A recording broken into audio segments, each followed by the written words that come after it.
Oke, teman-teman, jadi di hari terakhir nanti kita akan mempelajari teknik terakhir dalam mengerjakan beberapa jenis soal reading gitu ya. Jadi seperti yang kita pelajari di sebelum-sebelumnya, di reading nanti teman-teman dikasih 50 pertanyaan yang mana harus diselesaikan paling lama itu dalam waktu 55 menit. Nah, tips di reading ini teman-teman jangan membaca teksnya dulu ya, tapi baca soalnya dulu. Nah, nanti teman-teman bisa menghemat banyak waktu ketika melakukan teknik ini. Kemudian vocabnya teman-teman nanti yang akan sangat membantu dalam reading ini ya. Semakin banyak vocab teman-teman, semakin mudah juga untuk mengerjakan reading ini. Nah, dari membaca soalnya dulu, kita nanti akan tahu apa yang harus dilakukan dengan teksnya. Apakah teman-teman cukup baca kalimat pertama saja di setiap paragraf ya, atau istilahnya topic sentences, atau teman-teman harus melakukan scan dan skim dulu, karena informasi yang ditanyakan itu mengklaster atau menggerombol di satu posisi di dalam teks gitu ya, teman-teman. Atau teman-teman harus menarik suatu kesimpulan atau membuat tebakan atau membuat kemungkinan gitu ya, berdasarkan informasi kecil yang ada di dalam teks seperti itu. Nah, untuk jenis soal yang cara mengerjakannya teman-teman cukup membaca topik sentence-nya saja, itu adalah soal tentang main idea atau idea organization atau tone, purpose, sama course. Intinya adalah soal-soal reading yang menanyakan garis besar mengenai teks, teman-teman. Nah, itu teman-teman cukup pahami topik sentences-nya saja ya. Yang mana letaknya di kalimat pertama di semua paragraf. Kemudian kemarin kita juga sudah belajar teknik kedua yaitu teknik scan dan skim. Nah, teknik scan dan skim ini teman-teman nanti pakai ketika soal reading itu nanti menanyakan informasi spesifik yang ada di dalam teks atau informasi kecil yang ada di dalam teks. Ya. Nah, untuk informasi kecil yang ada di dalam teks itu antara lain yang pertama di mana si penulis itu menyebutkan atau membahas tentang suatu topik. Itu atau istilah nama lainnya locate information ya. Kemudian yang kedua kata ganti yang ada di dalam teks eh, di satu titik di dalam teks gitu ya. Itu menggantikan kata apa? Seperti itu. Itu atau pronoun reference. Kemudian ada juga pertanyaan reading itu yang menanyakan detail-detail atau misalnya 5W1H ya, kenapa, kapan, bagaimana dan sebagainya. Nah, itu masuk ke stated detail ini mengenai informasi yang kecil di dalam teks. Ada juga unstated detail. Kalau unstated detail itu adalah informasi yang di antara pilihan A, B, C, D itu yang mana yang salah. Jadi ada 3 yang benar mengenai topik yang ditanyakan, kemudian yang satu itu yang salah. Teman-teman disuruh mencari yang salah seperti itu. Dan yang terakhir adalah soal vocabulary atau kosakata. Tapi vocab ini kalau teman-teman sudah tahu artinya tidak perlu baca teks, nggak apa-apa. Syaratnya itu tahu ya, itu tadi ya. Kalau teman-teman sudah tahu artinya seperti itu. Nah, kemudian hari ini kita akan belajar teknik terakhir, teman-teman. Yang cara mengerjakannya, teman-teman harus melakukan inference. Inference sendiri itu artinya adalah menarik suatu kesimpulan atau kemungkinan atau apa ya, tebakan gitu, berdasarkan informasi yang ada di dalam teks. Oke? Nah, nanti biasanya di soal itu ada kata implied, kalau nggak gitu invert, kalau nggak gitu likely atau probably. Implied atau invert sendiri artinya adalah disimpulkan. Kalau likely atau probably artinya mungkin, teman-teman. Jadi teman-teman memang disuruh menyimpulkan atau membuat kemungkinan gitu ya. Nanti cara mengerjakannya, teman-teman baca soalnya dulu, cari kata kunci yang ditanyakan itu tentang apa. Nah, kalau sudah ketemu kata kuncinya, teman-teman lakukan scan dan skim ya. Jadi teknik kedua tetap dilakukan untuk jenis soal ini, teman-teman. Oke, karena yang ditanyakan itu nanti adalah apa namanya? Spesifik yang ada di dalam teks, teman-teman. Jadi harus di-scan dan skim dulu. Nah, kemudian teman-teman baca kalimat yang mengandung kata tersebut. Biasanya petunjuk teman-teman itu hanya berupa satu kata penting. Biasanya ya, umumnya seperti itu. Tapi ada juga yang biasanya di kalimat berbentuk kalimat seperti itu. Atau nanti kita lihat di contoh gitu ya. Nah, nanti kalau sudah ketemu kalimatnya teman-teman pahami dan baca, hubungkan dengan pilihan A, B, C, D. Nah, nanti pilihan A, B, C, D itu biasanya di teks nggak ada, teman-teman. Contohnya seperti ini. Di situ soalnya berbunyi, yang manakah di antara A, B, C, D berikut ini yang mungkin bukanlah kata dalam bahasa Hawaii. Nah, itu kalau teman-teman cek pilihan A, B, C, D ya, ada Mahalo, Mahi-Mahi, Meklea, sama Moana. Kalau teman-teman lihat di teks tidak akan menemukan Mahu-Mahu, sorry, Mahalo, Mahi-Mahi, dan sebagainya itu nggak akan temu di teks, teman-teman. Ya, inilah yang disebut dengan soal inference. Teman-teman disuruh apa ya, kayak menarik kesimpulan sendiri berdasarkan informasi yang ada di dalam teks. Tapi di soal kita dikasih kata kunci ya. Kata kuncinya teman-teman adalah a Hawaiian word atau kata dalam bahasa Hawaii. Nah, itu kalau kita scan dan skim itu dibahasnya adalah di paragraf 1. Nah, untuk bisa tahu informasi spesifiknya di mana atau tata cara membuat kata dalam bahasa Hawaii itu gimana, kita baca dulu teman-teman. Scan dan skim ya. Jadi bahasa Hawaii itu adalah bahasa yang merdu. Yang dari bahasa tersebut, yang di dalamnya gitu ya, semua bahasa-bahasanya itu didapat atau dibuat dari susunan alfabet atau huruf A, B, C, D yang hanya terdiri dari 12 huruf saja. Nah, mereka hanya punya 12 huruf, teman-teman. Kalau kita 26 ya. 12 huruf itu terdiri dari 5 huruf vokal A, I, U, E, O dan 7 huruf konsonan H, K, L, M, N, P, W. Nah, hurufnya mereka konsonannya cuma H, K, L, M, N, P, W. Nah, tapi tadi belum ada ya untuk bagaimana cara membuat kata dalam bahasa Hawaii. Di kalimat berikutnya, setiap silabel atau suku kata di dalam bahasa Hawaii itu berakhiran dengan huruf vokal. Jadi setiap suku kata itu akhirannya kalau nggak A, I, U ya E, O. Seperti itu teman-teman. Dan dua konsonan tidak pernah gandeng. Nggak pernah ketemu bareng. Maksudnya nggak boleh nemplek ya teman-teman. Atau nempel satu sama lain. Bahasa Jawanya nemplek gitu. Nah, berarti di sini kita cek pilihan A, B, C, D. Yang alfa ada ma, ha, lo. Itu ada 3 suku kata. Ada ma, kemudian ha, kemudian lo. Yang mana setiap suku kata berakhiran huruf A, I, U, E, O. Yaitu ma, a, ha, a, lo, o. Ya kan?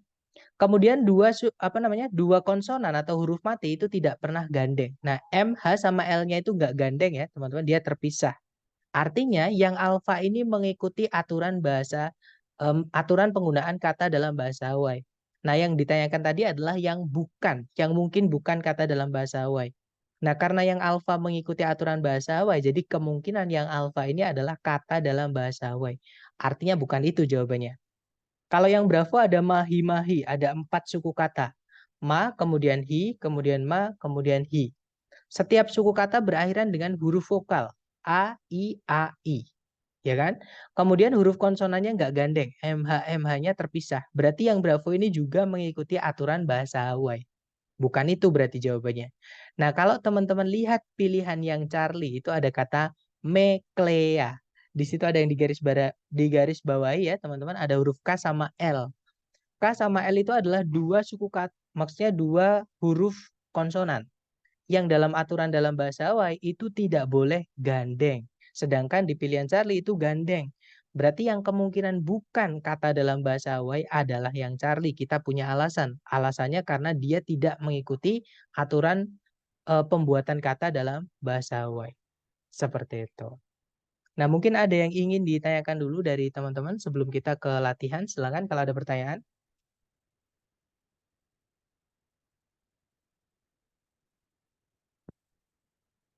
Nggak ada ya, teman-teman? Baik, kalau nggak ada, saya mute dulu. Teman-teman coba dulu. Di sini ada 2 soal. Jangan takut salah, waktunya 2 menit ya, teman-teman. 2 menit dimulai dari sekarang. Silahkan.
Oke, 2 menit sudah habis.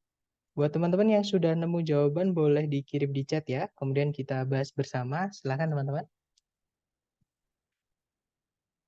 Sepertinya belum ada yang menjawab. Nggak apa-apa, kita bahas bareng teman-teman. Seperti biasa, kalau di reading kita baca soalnya dulu, oke? Di situ soalnya berbunyi, bisa ditarik kesimpulan di dalam teks bahwa guilds itu artinya serikat ya, teman-teman. Jadi serikat-serikat itu diizinkan untuk mengadakan pertunjukan publik karena, nah kata kunci teman-teman adalah serikat diizinkan untuk mengadakan pertunjukan publik. Nah itu kalau kita scan dan skim, teman-teman itu disebutkan di serikat itu di mana ya, teman-teman sebentar. Nah ini di medieval guilds di kalimat kedua, teman-teman. Nah, kalimatnya berbunyi, serikat medieval atau di zaman medieval gitu ya, dibentuk atau dibuat untuk melindungi dan mengangkat standar-standar eh, profesi untuk pedagang dan pekerja kerajinan gitu atau pekerja tangan gitu ya, teman-teman. Memainkan peran penting dalam mengsponsori eh, pertunjukan atau hiburan dan mendapatkan pengaruh politik. Nah, dari sini udah ketemu ya. Jadi dia itu karena dia punya pengaruh politik, teman-teman. Makanya dia boleh mengadakan pertunjukan publik seperti itu. Nah, berarti jawaban yang paling tepat untuk nomor satu itu adalah yang Bravo ya. Jadi guilds atau serikat pada waktu itu tuh memiliki pengaruh atau kekuasaan atau kekuatan gitu ya terhadap pemimpin-pemimpin pada zaman itu. Maksudnya political influence itu dia punya pengaruh atau punya kuasa gitu ya terhadap pemimpin-pemimpin di zaman itu. Kemudian nomor dua, bisa ditarik kesimpulan dari dalam teks bahwa Moresca genre itu genre tarian gitu ya, teman-teman.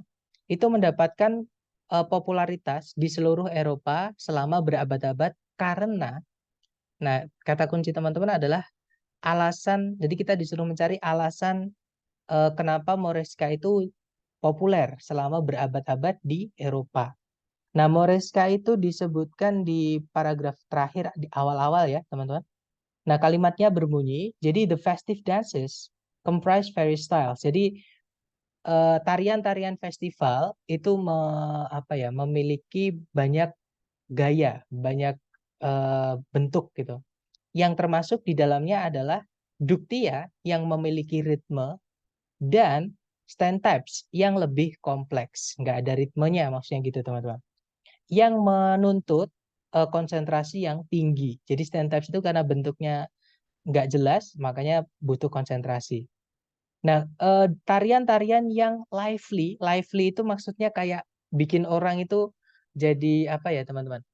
Banyak gerak. Jadi menuntut banyak gerak akhirnya dan orang yang lihat itu kayak terajak ingin ikut gitu, kayak nular gitu. Jadi kalau kita lihat orang dance tiba-tiba kita juga ikut ngedance, nah itu dance-nya itu lively. Oke, jadi hidup seperti itu. Jadi these lively dances belong to the Moresca genre. Nah, berarti kata kunci teman-teman tadi di kata lively, teman-teman. Jadi tarian ini tuh banyak gerakannya.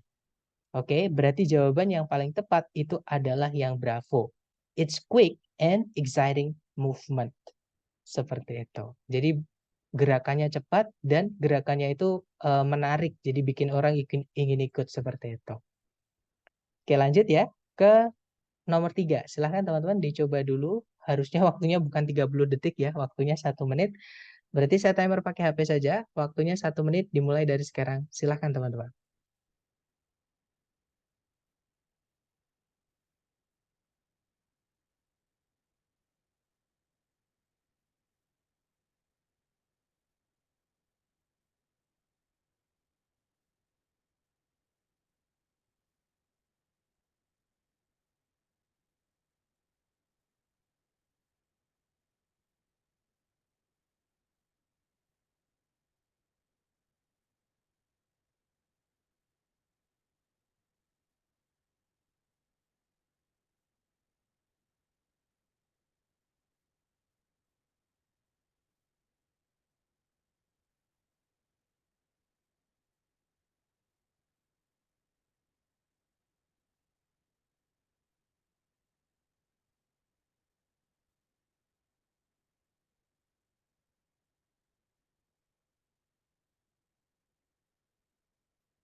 Oke, thumbs up. Silahkan jawabannya teman-teman dikirim di chat dulu ya, sedapatnya. Kemudian kita bahas bareng. Baik, ada jawaban Charlie. Yes, Charlie. Oke, kita cek teman-teman. Seperti biasa dibaca soalnya dulu. Di situ nomor 3.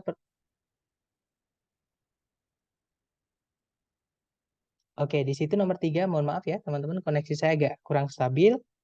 Nomor 3 di situ pertanyaannya adalah bisa disimpulkan dari teks bahwa peningkatan dalam jumlah sunspot itu bisa diartikan noda matahari gitu ya, merupakan sebuah tanda akan.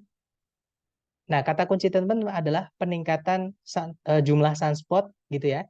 Kita cek teman-teman. Itu kalau kita scan dan skim, peningkatan jumlah sunspot itu adalah di kalimat terakhir paragraf 1. Ada kata increased sunspot activity.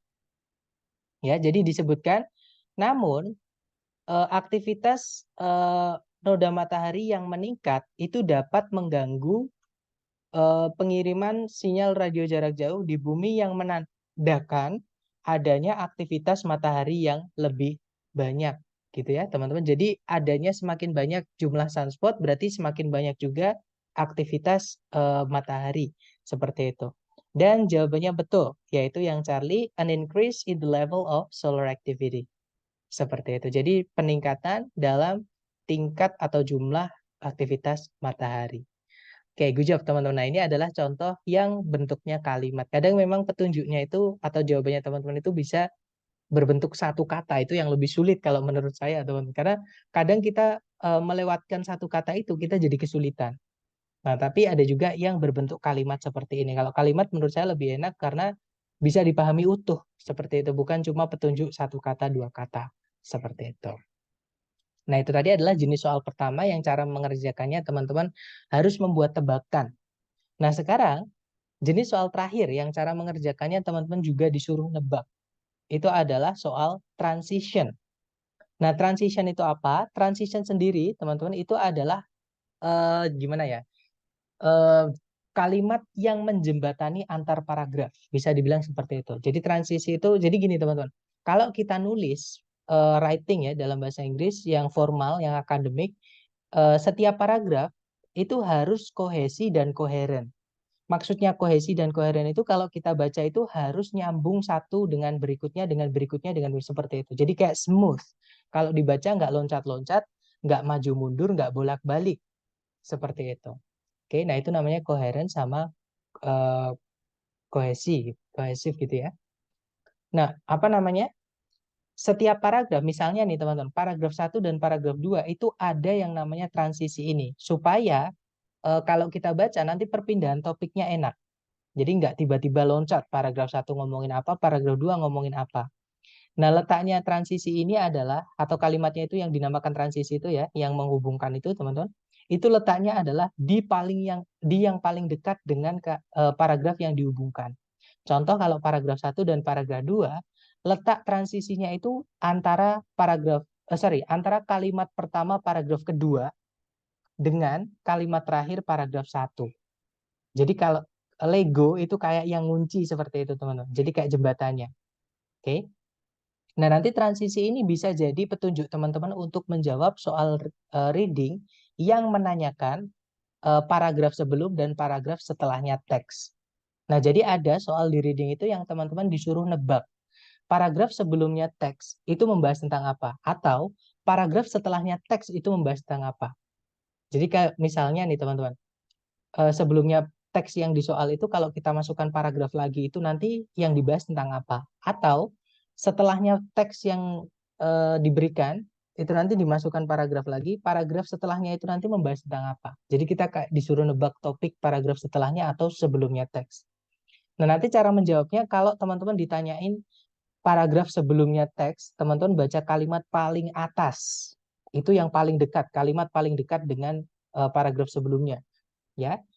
Tapi kalau teman-teman ditanya dengan paragraf yang mengikuti atau paragraf following, teman-teman baca kalimat terakhir.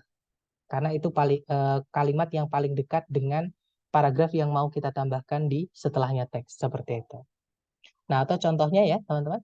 Contohnya seperti ini. Di situ soalnya berbunyi, paragraf yang mendahului teks ini kemungkinan besar membahas. Nah, karena yang ditanyakan adalah yang mendahului teks, artinya sebelumnya teks ini kalau kita masukkan paragraf lagi itu tentang apa atau membahas tentang apa.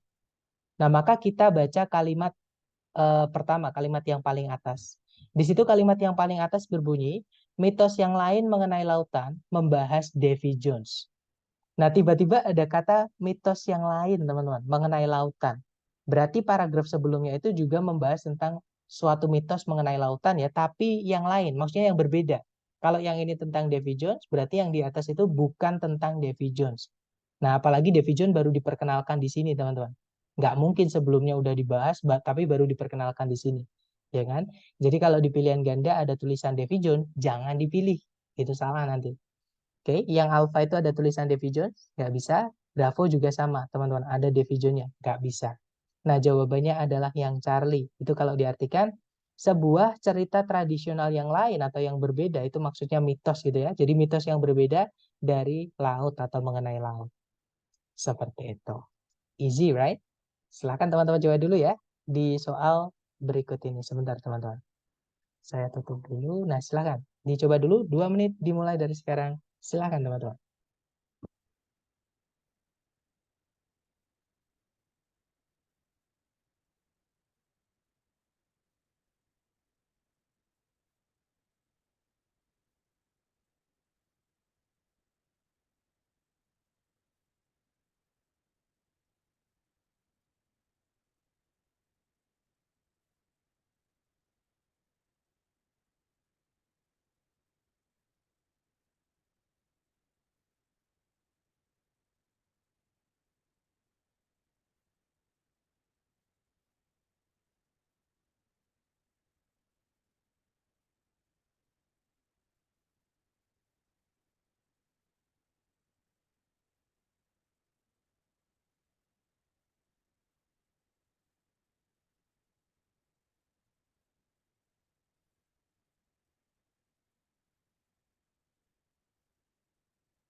Oke, 2 menit sudah habis, teman-teman. Boleh jawabannya dikirim di chat ya. Baik, ada jawaban Alpha Charlie. What is the broader, sir? Oke, ada Alpha Delta juga. Baik, antara Alpha Charlie atau Alpha Delta. Mari kita cek bersama ya.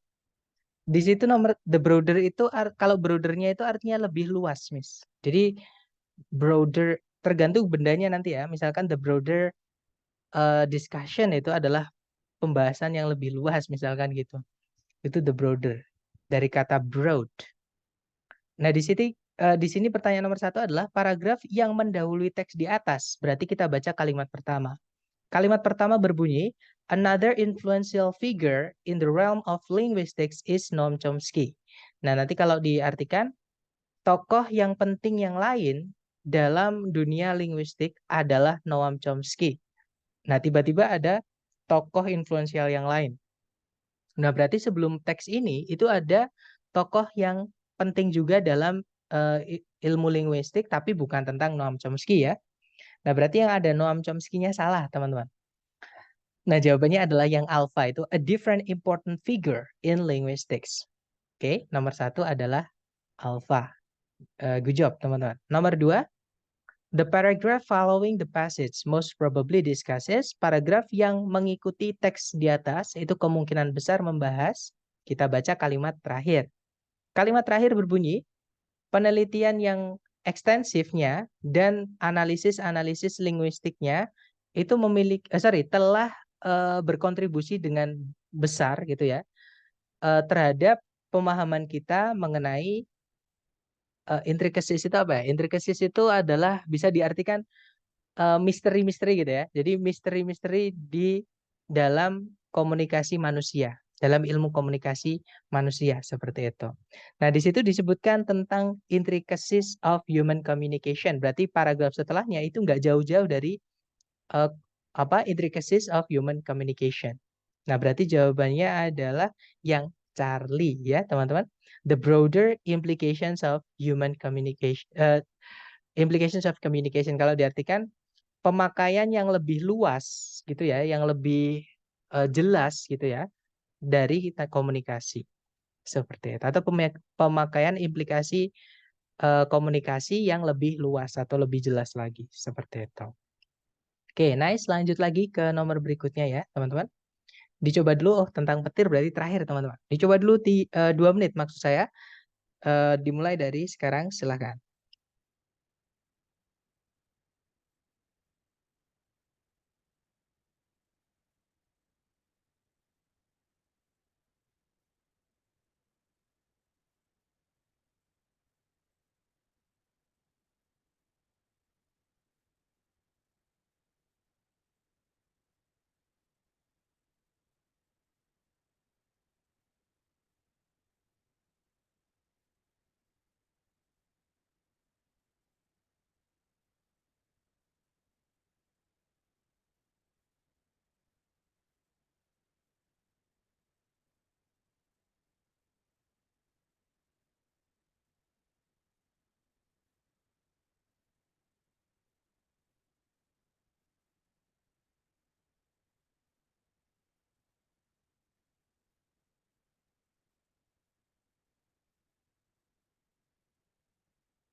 Oke, 2 menit sudah habis, teman-teman. Silahkan jawabannya dikirim di chat. Ada jawaban Charlie Delta, dan saya lihat semuanya menjawab Charlie Delta. Kita cek bersama ya. Di situ nomor 3 pertanyaannya, paragraf yang mendahului teks di atas kemungkinan membahas tentang apa? Nah, karena yang ditanyakan yang mendahului, kita baca kalimat pertama sendiri.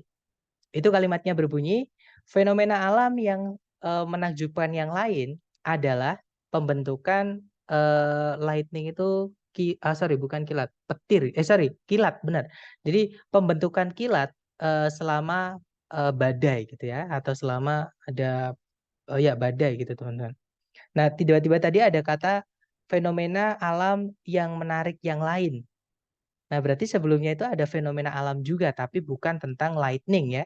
Kita cek teman-teman. Berarti jawaban nomor 3 jawabannya adalah yang Charlie, kemungkinan yang paling nyambung ya.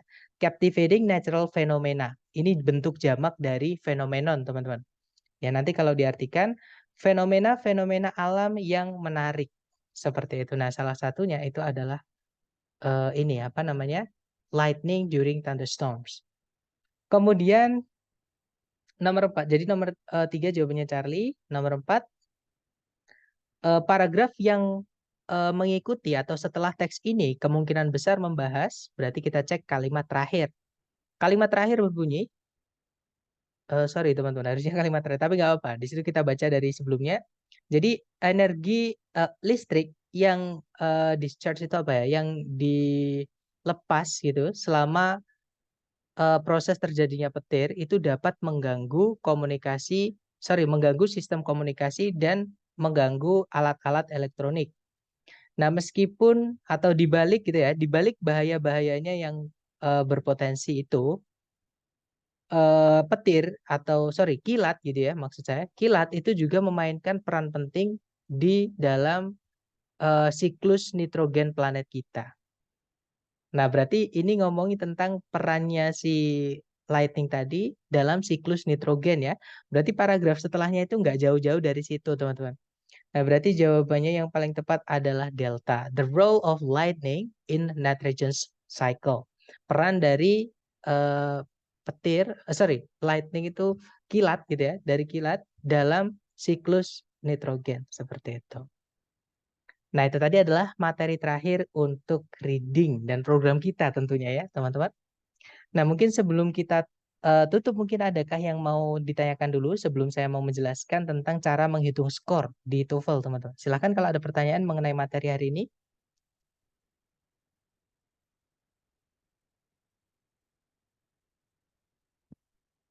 Sepertinya aman ya. Baik, kalau aman saya akhiri dulu ya, teman-teman. Untuk pertemuan yang ini, PPT-nya mau